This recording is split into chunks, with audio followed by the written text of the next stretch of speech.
Welcome to the Love and Victory Show with Val, the place to laugh, sip on a little wine, and have open and honest conversation. Here you will find the tools to resolve real life issues.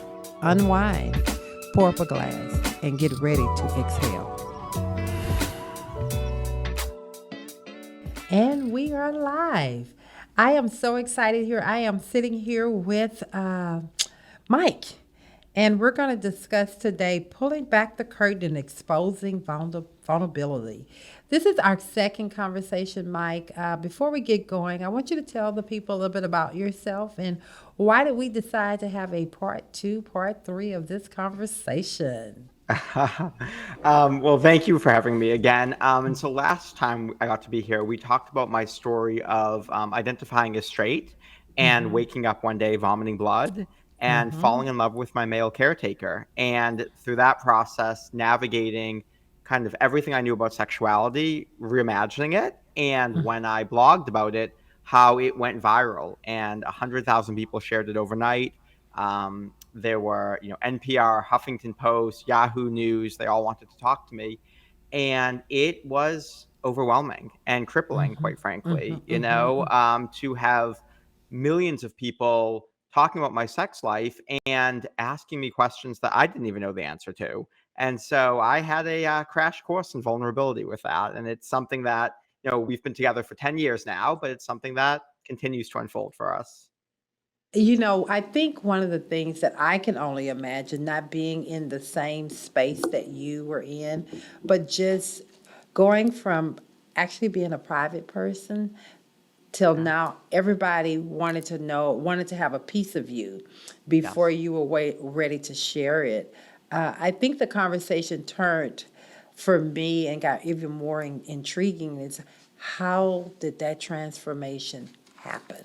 How did you finally say, okay, I'm ready to talk? One thing that happened for me because I took a pause. I was stalked by somebody. People tried to get private photos of mine and Oh hacking my in. There was God. lots of situations, and so for about 6 or 7 years, I really said no social media. I want it all to go away. And then it was only in the last 2 years that I kind of got back on social media and I started talking again. And one thing that really changed things for me was a friend of mine who's gay. He told me the story that when he was coming out, he was contemplating suicide. And so Mm, he was thinking about actively killing himself. And then it was in the 90s when the Ellen episode came out. And Ellen came out on her show with Oprah was the therapist in that episode. And he said, it was watching that and not just seeing Ellen, who he understood was queer herself, but seeing Oprah, who was straight, and saying, if somebody that big and with that much to lose is going to go to bat for gay people, maybe I should live here. Maybe there are people here mm, who will support me. And he mm. said that episode single handedly changed his life. Wow. And when he So told, go ahead. I was going to say, when he told me that story, I said, you know what? I can get over myself and I can get out there and I can speak. Because if even one person's life is saved by me telling my story, I'm going to do that. Well, I think it goes back to us as human beings. Just because it may not be your journey doesn't mean that you can't have empathy and compassion for another person. And when we treat people with respect, we actually, and have a conversation, we actually find out we have more in common than not. Because of you being, and I told you before, I struggle with saying the word because I'm old school queer, That's okay. because it had such a negative connotation for us Yeah. coming up. Yeah. But when you struggle with someone being who they are, most of the time it's because of their own issues they have Yes. internally. Yes. It's just like me having a problem with saying queer. It was just such a mean word. It was used to really tear someone down. It's not a word that I even want to have in my Yep. vocabulary. So to hear from you that it's not something looked upon as negative in the community, it makes me feel good, but it still doesn't make me feel good to say it. So if we just sit down, have a conversation with one another, we find that we have more in common than not. And so I'm glad that you got over yourself and you decided to get out there and be a voice for those that are voiceless. Let's talk about that voice.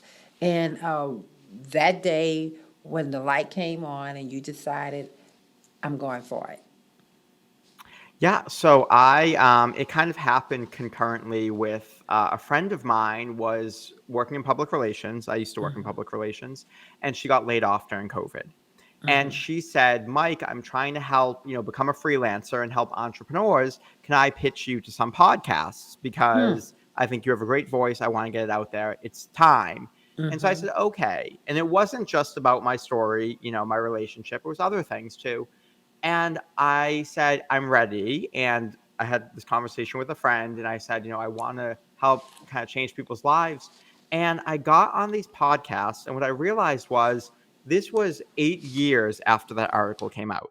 So the conversation around sexuality, bisexuality, pansexuality, sexual fluidity had changed a lot.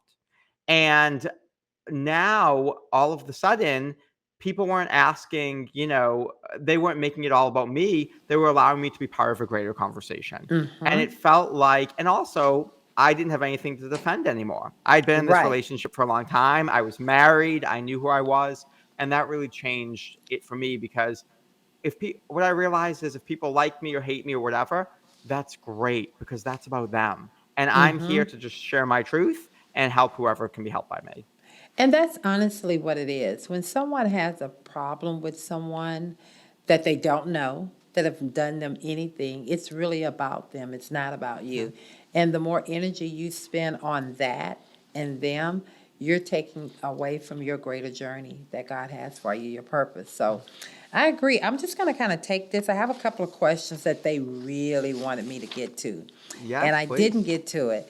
What advice would you give to other men or women who may be nervous to come out to their friends and family? Yeah. My first piece of advice, which is probably counterintuitive, is if you are physically unsafe, don't.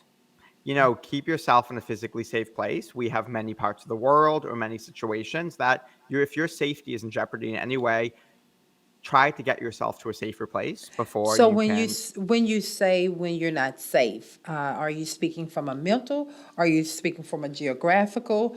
What are you speaking on Yeah, most I mean, specifically? I guess it depends on the person, but really, if you are at risk of being killed or being harmed or jailed in some way, obviously, I recognize that we have people all over the world with very different experiences here, and I want to be mindful of that. So, first of all, make sure, if you need to wait until you leave home or go to college or whatever, that's okay. Whatever you need to do is totally okay for you. So, there's no judgment. But when Okay. you feel that you are safe and that you have some people around you, it's there's no rush and it's starting small. And it's really starting with who you do feel safe with. And this is your journey. It's about you, not everybody else. So allow yourself to tell a close friend or somebody that you feel like might accept you and allow yourself to build up that courage and then eventually to have those harder conversations. And Now, I'm go sorry, ahead. No, I you was go going to ahead. Go ahead. I was just going to share that you might lose some relationships and lose some friendships. I certainly did. And I think that is true for many, many people. But on the other side, you get to find yourself and be yourself. And that's what's really beautiful. And the people who are there for you really love you through and through. I guess I have a little deeper. One would make it. I would think it's deeper. When you've decided that you're going to come out, you're in Yeah. a safe environment. The people that you feel that you're going to get the most rejection from, do you think in most cases it's family members or do you think it's outsiders? It depends, but a lot of times it can be. I certainly had some family members. I think a lot of times family members, especially if they are surprised, if they didn't see this coming, it can be, But do if they really don't see it coming? You know. well, yeah, right. So, and this is many times people do, but some people either don't want to, or in my Yeah. case, it was very surprising. And so, um, and also there could be other things. They may have certain beliefs that are against it. I mean, there's so many elements to what your family makeup may be, what their religious beliefs are, what their, political beliefs are, all of that type of stuff. And so, yeah, I'd say in my experience, family, it can be really hard for you. And that's why I often say to people, if you are in a place where you could be physically harmed, wait until you get out of that space because even if you have a hard conversation with a family member, you have somewhere safe to go home. Do you think that a lot of it has to do, it becomes more open when you're living in a certain geographical area? So, for instance, Definitely. yeah, it plays a big part. So, for instance, if you're over in the Massachusetts area versus maybe in the Texas area, do you Hmm. find that to be a spot where you're probably a little less safer Yes, coming up? Okay, absolutely. okay, You know, okay. I'm from the city in Massachusetts. It's a Mm-hmm, very progressive, very liberal area. We were the first state to legalize gay marriage. So it's a mm-hmm, very different energy than when I visit even my husband's family in rural Pennsylvania, where, mm-hmm, there have been times where his mom has even introduced me as a friend years ago, not anymore, mm. but years ago. And we had to kind of talk about and work through that because she had fear that other people wouldn't accept us. Mm, okay. Wow. And then how did that make you feel when she struggled with that? And so if she openly struggled with that with you, Yeah. you're the son-in-law, how did that make you feel? It was challenging. I think in any relationship, in-laws can always be a challenge, I think, just in Right, general. right, And so right. working together as a team, and for me, I was so lucky. My husband Garrett, I felt like I had his support, and we kind of navigated these conversations. And he was an ambassador to his side of the family, and helped educate her and helped give her TV shows or movies or resources to kind of learn a little bit more. But Hmm. it was, like I said, we've been together over a decade now, so we're not in that place anymore. But early on, it was a struggle, and I didn't always love going there at first. Okay, well, good. I'm glad to hear that you guys worked through that and that was Yeah. something that you guys was able to get that support from around because no one wants to walk away from their parents or their family. No. Yeah. They want you to be a part of it. Okay, another question was you essentially came out to millions of people overnight. Were you ready for this? You already told me no. You definitely was not ready. No. How did you feel initially posting the article that went viral? People have asked me, if you knew how big it would have gotten, would you have written it? And I always say, of course not. No, there is no way I would have written it. But, Right. in retrospect, I'm glad that it happened the way it did because had I known going into it, I wouldn't have written it. I thought it was going out to 1,000 people who followed my email list. I didn't Mm-hmm. realize it was going to be picked up nationally and go out to millions of people. And so it was completely overwhelming. I think I mentioned last episode. Mm-hmm. I called my therapist right away. I, really Like, walked away help, from. help. Yeah. Exactly. Help is right. Walked away from social media for a long time because I never wanted to be a celebrity. I never wanted to be, not that I am, but I never wanted a lot of attention on me, especially my personal life. And when I mentioned, there was stalking, there were a few issues, it felt really unsafe. I felt Mm-hmm. scared to even post a picture of where I was in case somebody showed up there.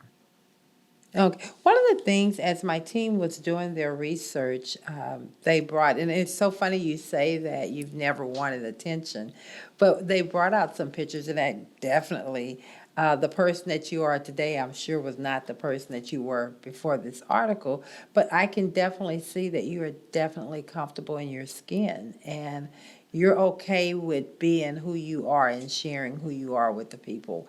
How long did that transition take? Oh gosh, I think this is a transition for all of us for so long. But for Yeah. me, one of the biggest things was my body image. That I have always been thin my whole life. And growing up, I'm from a big Italian family. They always say, eat more, you're too thin, And so my grandmother would always say that you look like you have an eating disorder. And I really had a lot of insecurities about my body. And then when this article went viral, there were thousands of people commenting on my body and some people Mm. really realizing me. And it was so foreign to me and it was so uncomfortable to me. And really made me want to pull away and not have anyone look at my body because I was so uncomfortable. Mhm. And then, I went through this process of really, I'll tell you this story. I decided to change my image with my body by dancing naked in front of the mirror every day for a year. And so as I turned on the water, waiting for that water to heat up for the shower, I said, I'm going to look at my body and I'm going to force myself to see this and like this, right? And it's not about anyone else. It's not people hating it or So what sexualizing it. It's you for decided me. to do is to control your own self, because It's right. really what someone else thinks about you, we tend to, whether you are heterosexual or whoever, you That's right. take that on if you're in a broken or insecure place. So you That's right. decided to say, Yeah, and I'm I not decided doing this. I'm not, if I'm gonna these many people are own who I commenting on am. me, yes, I'm owning it. And so I remember at the end of that year, I took some boudoir photos. And I thought, I don't even think I'm going to show Somewhat. my What is husband. that? Boudoir, What it's is? yes, yeah, yeah. So it's tasteful bedroom photos. They could be nude Oh, or they could be in underwear, but they're okay, photos that yeah, really celebrate your body and are more artistic. They're not okay, pornographic, they're really more artistic. And so I decided I don't think I'm going to show anyone in the world, but I'm doing this for me. And I got okay. those photos back and I felt so beautiful. I was sending them to my mom, I was sending them everywhere. And I thought, you know what? I'm going to teach people that we can claim and own and love our bodies for us. And I'm Wow. going to completely subvert this that, if you look at my body and you hate me or love me or sexualize me, that's not about me, that's about you. Whatever you're seeing is about you. And I'm going to help you to see that so you can feel powerful too. Well, I think that's a huge lesson. I probably wouldn't go to that. But I don't see, I mean, hey, do what you have to do. But I think that that's a huge lesson, because what I'm getting out of that is you said, I'm going to love me, and I'm really not going to worry about how you see me. I'm going to love all of me. And when I Yeah. get through this process, I'm going to be a better person. So I commend you for that. I love taking pictures now. I used to be behind the camera all the time, snapping other people's pictures. And I find myself in front of the camera a lot more Yeah. now. It's because I'm in a good place about me. And so I Yes. can truly respect what you're saying. I'm going to ask you if there is one thing that you would like to, the young man that is 21, 21 to 25, struggling with trying to make that decision. What's going on with me? Why do I have a different, what's the word? Desire for Yeah. a Hmm. man versus Hmm. a woman. What advice would you give them to kind of figure out what's going on there? Yeah. It's that you were made exactly right.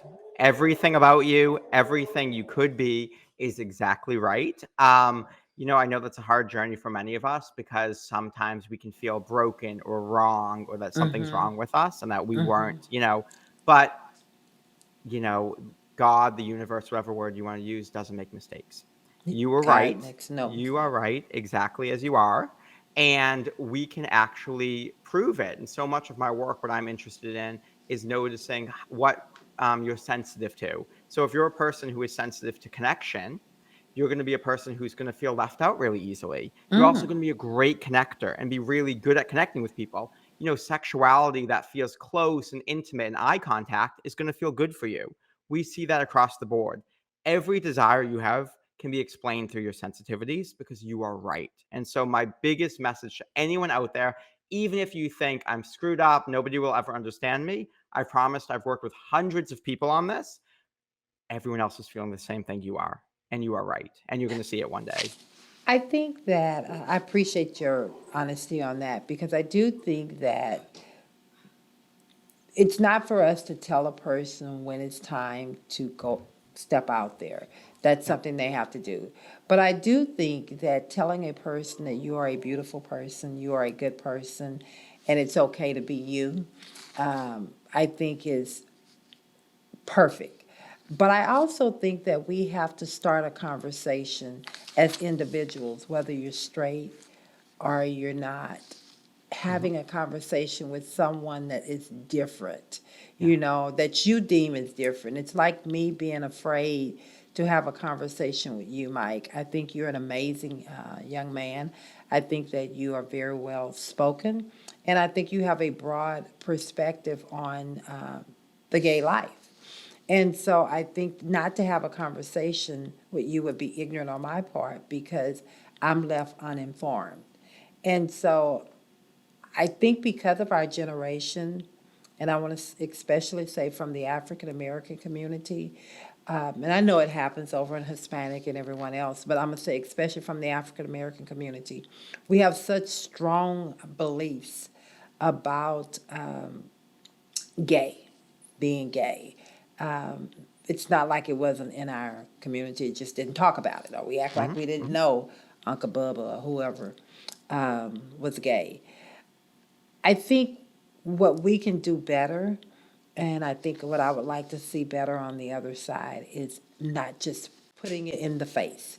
I think that that's when we put the walls up and people are not willing to have a conversation because it's shoving it down too harsh. So I would like to see us take the journey together. And with that being said, how could you give me some advice to share with another mother that may see her daughter or son transitioning or are starting to see signs that they may be gay, but they don't want to face it because it's too difficult to be able to accept it? Yeah. It's And hard how, and depend. Oh, sorry, go on. and how, because most of the time, the reason that they don't want to talk about it is because how their child is going to be viewed in the community. So, Yes. I think that one thing I want to pause and validate for a moment is a lot of times when parents are not accepting or they're hesitant, really they're afraid for their child and they want to keep yes. their child safe. And Mm-hmm. I want to honor that because I think sometimes that gets lost in the conversation and we Mm-hmm. forget that piece of it, which is Right. really important. It really is about the child. And thankfully, our world is changing little by Mm-hmm. little, and thankfully, things are getting safer little by little. But I think that it's really about allowing the child to lead the conversation and not Mm-hmm. forcing them to talk about it or forcing them out of the closet if they're not ready to have that conversation. And just letting them know that, you know, to the best of your ability, you love them and you may not understand everything, and that's okay. And you might have questions and you might even acknowledge your own internal judgments. Like I have judgments that I'm working through, but they're there. Mm-hmm. Because I Right. think when we pretend that we don't have them, your child's still going to feel those things. So, it's okay. Just like my mother in law, it's okay that she was struggling. It's okay that she's not perfect. I'm not perfect either. And we're on this Right. journey together. And I think getting to talk about that and talk about where she has struggles or what she's afraid of actually helped me to open up to her and say, I totally understand why you don't want your son hurt. And so you're afraid to tell people in your town because he might be hurt. I can sympathize, and I really Mm-hmm. that makes me love you more because I can see where it's coming from. And I think that sometimes if we can let people in on why we're struggling or where we're struggling, and just, the bottom line is we want to love our kids. We want to love our Right. families.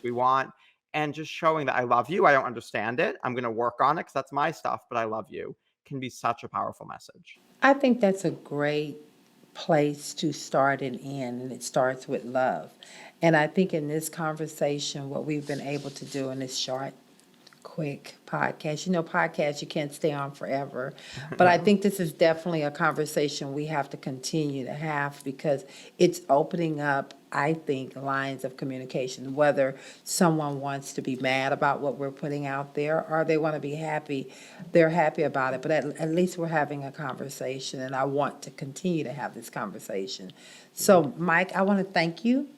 Thank you for making time for the Love and Victory Show with Val.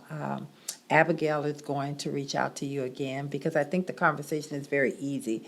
And I want to continue, Abigail, if you don't mind, and I want to continue to dig in a little deeper. I think as this conversation goes, I really want us to be able to get a little deeper about why we have, and pull some of these walls down Yeah. on why we can't even start to have conversation and just learn to respect one another. So I thank you. Please tell hubby I said hello and the I family, will. and until next time, thank you again for tuning in to the Love and Victory Show with Val. Thanks so much, Val. Bye bye.